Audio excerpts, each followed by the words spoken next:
नमस्कार, मैं हूं सत्यपाल और आप देख रहे हैं CWB हिंदी न्यूज।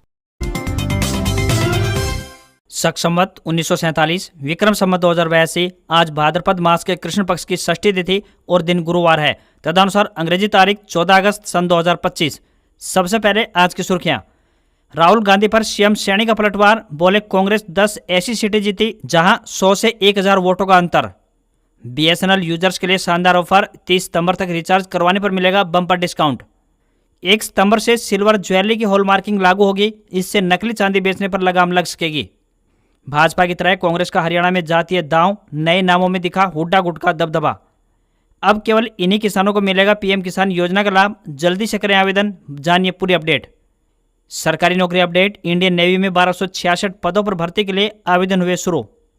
बल्लभगढ़ में आज यानी 14 अगस्त को पहुंचेंगे सीएम सैनी, 500 करोड़ की योजनाओं का करेंगे उद्घाटन। बैंक ऑफ बड़ौदा करनाल में आई सुपरवाइजर के पदों पर भर्ती, जानिए पूरी अपडेट। गुरुग्राम में जल भराव खत्म करने को 104 करोड़ मंजूर, प्रदेश में करोड़ों परियोजनाओं को मिली हरी झंडी। भिवानी में जल निकासी को लेकर किसानों का प्रदर्शन, फसलों का मांगा मुआवजा। भिवानी शिक्षा बोर्ड ने बढ़ाई आवेदन तिथि, 10वीं और 12वीं की ओपन परीक्षा के फार्म भरे जाएंगे। पहलवान सुशील कुमार की जमानत रद्द, फिर जेल जाना होगा। चंडीगढ़ में फायर सेफ्टी नियमों में बड़ा बदलाव, अब 9 मीटर से ऊंची इमारतों को भी NOC आवश्यकता। बिना फीस ऑनलाइन माध्यम से करें इग्नू का ये शानदार कोर्स, डेटा साइंस में बना सकते हैं कैरियर। ICICI बैंक ने मिनिमम बैलेंस लिमिट को घटाकर 15,000 की, ग्रामीण खातों में 2500 रुपये ही रखने होंगे। और अमेरिका ने वीजा नियमों में बदलाव किया, H1B, L1 और F1 वीजा के लिए अब इंटरव्यू देना होगा जरूरी। और अब खबरें विस्तार से।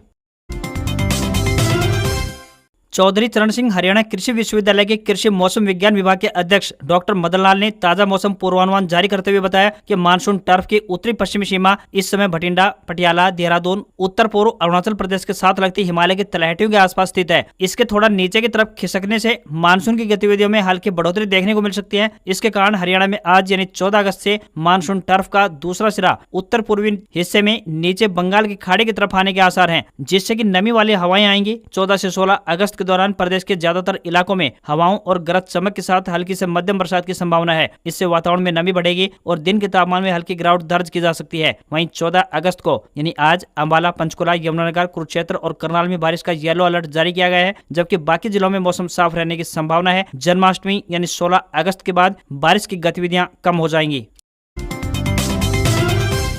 हरियाणा विद्यालय शिक्षा बोर्ड ने ओपन 10वीं और 12वीं की परीक्षाओं के लिए आवेदन की तारीख बढ़ा दी है। पहले यह तारीख 15 अगस्त थी, जिसे अब बढ़ाकर 1 सितंबर कर दिया है। ये जानकारी भिवानी स्थित बोर्ड के अध्यक्ष प्रोफेसर डॉक्टर पवन कुमार, उपाध्यक्ष सतीश शाहपुर और सचिव डॉक्टर मुनीष नागपाल ने दी है। इस बदलाव का फायदा कई तरह के छात्रों को मिलेगा, जैसे कि वे छात्र जो CTP या OCTP की परीक्षा देना चाहते हैं, जिन्हें दोबारा परीक्षा देनी है, जो कोई अतिरिक्त विषय की परीक्षा देना चाहते हैं या फिर जो अपने अंकों में सुधार करना चाहते हैं। ये सभी छात्र अब 1 सितंबर तक आवेदन कर सकते हैं। हालांकि देरी से आवेदन करने वाले छात्रों को 1000 रुपए का अतिरिक्त विलंब शुल्क देना होगा। यह शुल्क नियमित फीस के अतिरिक्त है। इस परीक्षा का आयोजन सितंबर या अक्टूबर 2025 में किया जाएगा।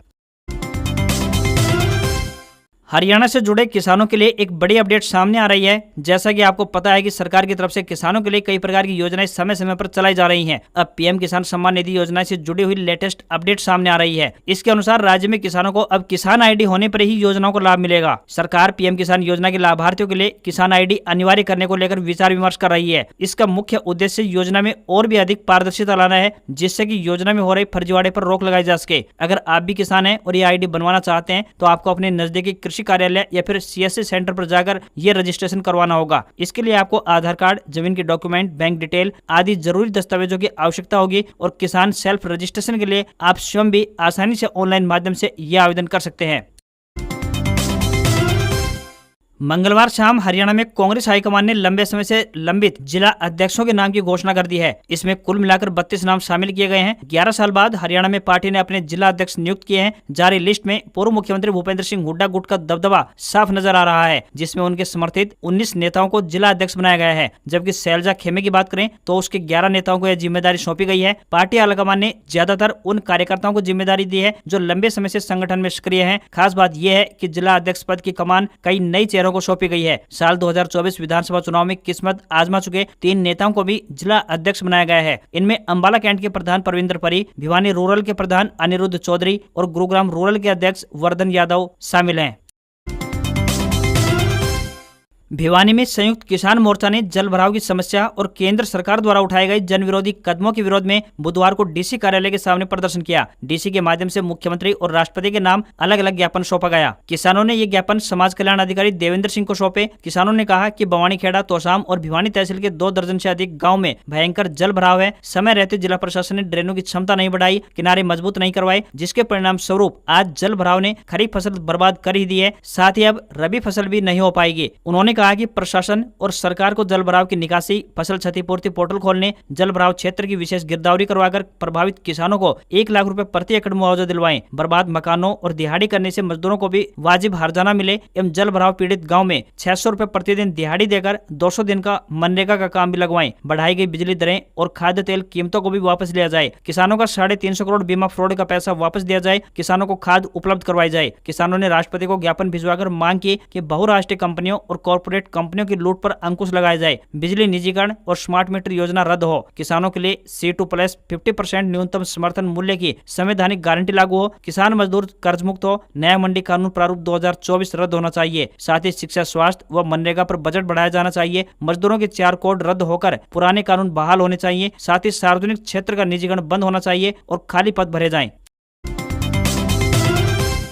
हरियाणा के मुख्यमंत्री नायब सिंह सैनी ने ईवीएम को लेकर कांग्रेस पर पलटवार किया। उन्होंने कहा कि प्रदेश में 10 ऐसी सीटें हैं जहां 100 वोटों से लेकर 1000 वोटों तक के अंतर से कांग्रेस चुनाव जीती है। अगर ईवीएम में कोई गड़बड़ी होती तो कांग्रेस ये सीटें भी नहीं जीत पाती। उन्होंने कहा कि इस बात को लेकर कांग्रेस के द्वारा जनता को गुमराह नहीं करना चाहिए। कांग्रेस ही अपने नेता राहुल गांधी को समझाएं और उनका इलाज करवाएं, नहीं तो झूठ का कोई इलाज नहीं है। मुख्यमंत्री पंचकुला में तिरंगा यात्रा के बाद पत्रकारों से बातचीत कर रहे थे। नायब सिंह सैनी ने कहा कि जब भी देश या प्रदेश में चुनाव का परिणाम आता है तभी कांग्रेस ईवीएम को दोषी ठहराती रही है। यही नहीं, इस बार के चुनाव में तो कांग्रेस नेता कहते रहे हैं कि यदि तीसरी बार नरेंद्र मोदी देश के प्रधानमंत्री बने तो संविधान को खतरा हो जाएगा। राहुल गांधी और इंडी गठबंधन के नेता तो संविधान को साथ लेकर प्रचार करते रहे हैं, परंतु देश की जनता ने उनकी झूठी बातों पर विश्वास नहीं किया और तीसरी बार प्रधानमंत्री नरेंद्र मोदी को चुना और हरियाणा में भी तीसरी बार नॉन स्टॉप भाजपा की सरकार बनी। सीएम सैनी ने कहा, कांग्रेस के पास अब कोई मुद्दा नहीं है। कांग्रेस बौखला चुकी है। कांग्रेस ने देश पर 55 साल राज किया। आज भाजपा के शासन में मजबूती से काम हो रहे हैं और साथ ही विकास कार्यों को देखकर कांग्रेसी अपना मानसिक संतुलन खो चुके हैं। कांग्रेस की भ्रष्टाचार वाली प्रथा को खत्म करते हुए प्रधानमंत्री नरेंद्र मोदी ने देश में गरीब व्यक्ति को आयुष्मान कार्ड, घर घर शौचालय, गरीब व्यक्ति को राशन पहुंचाने का काम और उज्ज्वला योजना के तहत गैस सिलेंडर दिया है। भाजपा सरकार द्वारा गरीब व्यक्ति का भला किया जाना कांग्रेस को रास नहीं आ रहा है।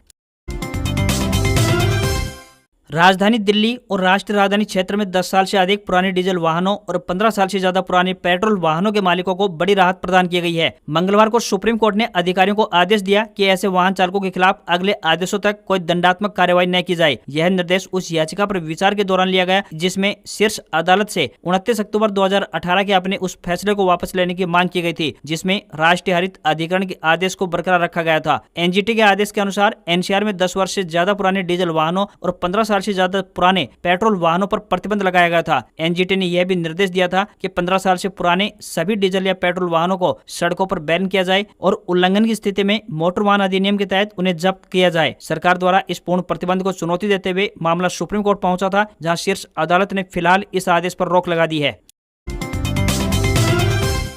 हरियाणा के गुरुग्राम जिले में जल भराव की समस्या के समाधान के लिए सरकार ने बड़ा और ठोस कदम उठाया है। मुख्यमंत्री नायब सिंह सैनी की अध्यक्षता में high powered works purchase committee यानी HPWPC की बैठक हुई, जिसमें सेक्टर 70 से 80 तक मास्टर स्ट्रॉम वाटर ड्रेन के निर्माण को मंजूरी प्रदान की गई। इसके लिए 104.95 करोड़ रुपए के बजट को हरी झंडी दिखाई गई। गुरुग्राम के अलावा पूरे प्रदेश में कई महत्वपूर्ण परियोजनाओं को मंजूरी दी गई, जिन पर लगभग 523 करोड़ रुपए की लागत आने वाली है। इनमें जलापूर्ति, स्वच्छता, औद्योगिक ढांचे, यातायात सुविधा और औद्योगिक विकास को बढ़ावा देने वाली परियोजनाएं शामिल हैं। बैठक के दौरान विभिन्न बोलीदाताओं से नेगोशिएशन के बाद सरकार को लगभग 13 करोड़ रुपए की बचत भी हुई है।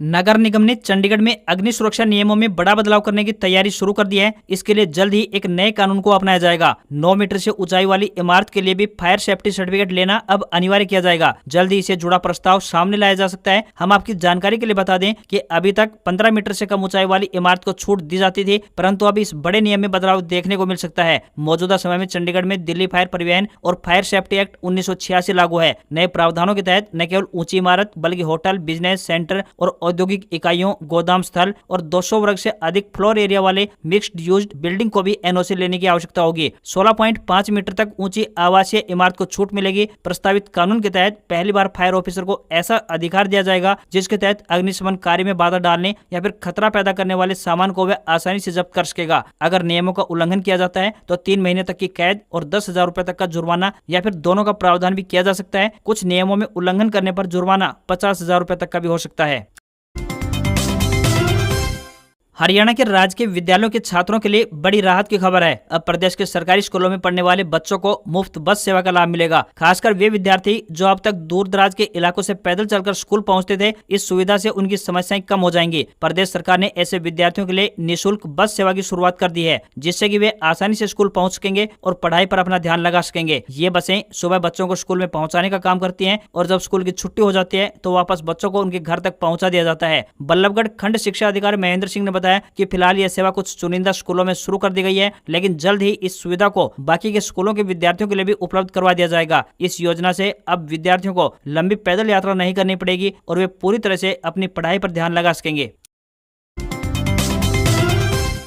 अगर आप भी सरकारी टेलीकॉम कंपनी बीएसएनएल के ग्राहक हैं तो आज की खबर आपके लिए काम की हो सकती है। बीएसएनएल अपने ग्राहकों के लिए एक ऐसा शानदार ऑफर लेकर आई है जो अन्य कोई भी टेलीकॉम कंपनी यूजर्स को उपलब्ध नहीं करवा पा रही है। अगर आप भी इसके ग्राहक हैं तो आप अपनी कंपनी की तरफ से उपलब्ध करवा रहे इस ऑफर के तहत रिचार्ज करवाकर सुविधाओं का लाभ उठा सकते हैं। बीएसएनएल की तरफ से पेश किया गया यह ऑफर 30 सितंबर 2025 तक लागू रहने वाला है। सभी बीएसएनएल ग्राहक इससे पहले इस प्लान का लाभ उठा सकते हैं। जानकारी देते हुए बताया गया कि कंपनी अपने 499 रुपए प्लान पर 3 महीने के बिल पर 50 और 499 रुपए के वाले प्लान पर 3 महीने के लिए 100 रुपए का डिस्काउंट ऑफर कर रही है। कंपनी की तरफ से पेश किए गए इस नए ऑफर का मुख्य उद्देश्य नए यूजर्स को अपने नेटवर्क से जोड़ना है। इसके अलावा हाल ही में बीएसएनएल की तरफ से 1 रुपए वाले फ्रीडम ऑफर का भी ऐलान किया गया था। इसमें कंपनी 30 दिनों की वैलिडिटी उपलब्ध करवाती है। इस प्लान में इंटरनेट यूज करने के लिए आपको हर दिन 2 GB डेटा भी मिलने वाला है। साथ ही आपको अनलिमिटेड कॉलिंग और हर दिन 100 फ्री SMS का लाभ भी मिलने वाला है। कंपनी का यह ऑफर 31 अगस्त 2025 तक वैलिड रहेगा। अगर आप भी बीएसएनएल के यूजर हैं तो स्वतंत्रता दिवस के मौके पर पेश किए गए इस खास ऑफर का लाभ उठा सकते हैं। बैंक ऑफ बड़ौदा यानी बीओबी ने सुपरवाइजर के पदों पर भर्ती के लिए आवेदन मांगे हैं। ये भर्तियां कॉन्ट्रैक्ट आधार पर 1 साल के लिए होने जा रही हैं। बाद में इसे कार्य संतुष्टि के आधार पर 6 महीने के लिए और बढ़ाया जा सकता है। अगर आप भी इन पदों पर आवेदन भेजने के इच्छुक हैं तो ऑफलाइन माध्यम से अपने आवेदन भेज सकते हैं। महिलाओं या पुरुष दोनों वर्गों के उम्मीदवार अपने आवेदन भेज सकते हैं। इन पदों के लिए उम्मीदवार ग्रेजुएट होने चाहिए। कंप्यूटर में MS ऑफिस, ईमेल, इंटरनेट का ज्ञान होना चाहिए। किसी भी वर्ग के उम्मीदवारों को इन पदों के लिए कोई भी आवेदन शुल्क नहीं देना है। न्यूनतम आयु 21 वर्ष और अधिकतम आयु 45 वर्ष तय की गई है। आवेदन करने की अंतिम तिथि 22 अगस्त है। सैलरी 15,000 रुपए पर मंथ मिलेगी। आज का समय नया है और इसमें डेटा साइंस कोर्स की डिमांड काफी अधिक है। इसके माध्यम से data analyst, data scientist, machine learning engineer, data engineer के रूप में आप अपना कैरियर बना सकते हैं। फिलहाल कई संस्थान ऐसे हैं जो ऑनलाइन माध्यम से डेटा साइंस से जुड़े हुए कोर्स ऑफर कर रहे हैं। इनमें Indira Gandhi national open university यानी इग्नू भी शामिल है। इग्नू भारत सरकार की फ्री ऑनलाइन एजुकेशन पोर्टल स्वयं पर बिना किसी fees data science and big data नाम का कोर्स प्रदान करता है। इसे कंप्यूटर साइंस की श्रेणी में शामिल किया गया है। मास्टर ऑफ कंप्यूटर एप्लीकेशन इन्हीं पाठ्यक्रमों में से एक कोर्स है जिसका टारगेट स्टूडेंट्स को डेटा साइंस और बिग डेटा कॉन्सेप्ट की जानकारी देना है। Data science introduction, data preparation for analysis, simple algorithm analysis, map reduce का उपयोग करके प्रोग्रामिंग समेत कई अन्य प्रकार के टूल्स के बारे में पढ़ाई करवाई जाएगी। यह पाठ्यक्रम इंग्लिश मीडियम में उपलब्ध है। यह एक पोस्ट ग्रेजुएट लेवल का प्रोग्राम है। इसे आप 12 हफ्ते में पूरा कर पाएंगे। जो भी इस कोर्स को करना चाहते हैं वे 15 सितंबर 2025 तक इसमें एनरोलमेंट कर सकते हैं। हालांकि सर्टिफिकेट के लिए एक परीक्षा देनी होगी। इसके लिए एग्जामिनेशन फीस देनी होगी। वह परीक्षा का आयोजन 15 सितंबर 2025 को होगा। कोर्स में एनरोल करने के लिए आपको ऑफिशियल वेबसाइट swayam.gov.in या फिर स्वयं ऐप पर जाना होगा व रजिस्ट्रेशन पूरा करना होगा। इसके बाद आप वीडियो लेक्चर, लाइव क्लासेस व अन्य सुविधाओं का लाभ ले पाएंगे। इंडियन नेवी ने सिविलियन ट्रेड्समैन स्किल्ड की 1200 से अधिक वैकेंसी निकाली है। उम्मीदवार इंडियन नेवी की ऑफिशियल वेबसाइट indiannavy.gov.in पर जाकर ऑनलाइन माध्यम से आवेदन कर सकते हैं। इस भर्ती का नोटिफिकेशन 9 से 15 अगस्त के रोजगार समाचार पत्र में प्रकाशित किया गया है। मान्यता प्राप्त बोर्ड से 10वीं पास के साथ इंग्लिश की नॉलेज होनी चाहिए। एज लिमिट की बात करें तो न्यूनतम 18 साल और अधिकतम 25 साल तय की गई है। सैलरी 19,900 रुपए से लेकर 63,200 रुपए प्रति माह मिलेगी। सिलेक्शन प्रोसेस की बात करें तो सबसे पहले रिटन एग्जाम, फिर डॉक्यूमेंट वेरिफिकेशन नोटिफिकेशन और अंत में मेडिकल एग्जाम की बेस पर होगा। लास्ट डेट 2 सितंबर है। फीस की बात करें तो इसमें कोई फीस नहीं लगेगी। भारतीय शेयर बाजार में तेजी रही। सेंसेक्स 304 अंक की बढ़त के साथ 80,539 के स्तर पर बंद हुआ। वहीं निफ्टी में भी 132 अंक की बढ़त रही और ये 24,619 के स्तर पर क्लोज हुआ। सेंसेक्स के 30 शेयरों में से 22 में तेजी और 8 में गिरावट देखने को मिली। एनर्जी और ऑटो शेयर्स में बढ़त रही। वहीं आईटी और बैंकिंग शेयर्स पर दबाव देखने को मिला। 24 कैरेट सोने का दाम 427 रुपए बढ़कर 1,97,000 रुपए प्रति 10 ग्राम के स्तर पर पहुंच गया है। तो वहीं चांदी की कीमत 1962 रुपए बढ़कर 1,15,275 रुपए प्रति किलोग्राम पहुंच गई। दिल्ली में सोने की कीमत 1,01,500 रुपए और 22 कैरेट सोने की कीमत 93,050 रुपए प्रति 10 ग्राम के स्तर पर पहुंच गई है। आज खबरों में बस इतना ही। देखते रहिए आपका अपना हरियाणा का सबसे बेहतरीन news channel CWB Hindi news. नमस्कार। इसी आशा के साथ आपका दिन शुभ रहे। आप अपने सुझाव और अपनी प्रतिक्रिया नीचे दिए गए कमेंट बॉक्स के माध्यम से हम तक पहुंचा सकते हैं। नमस्कार।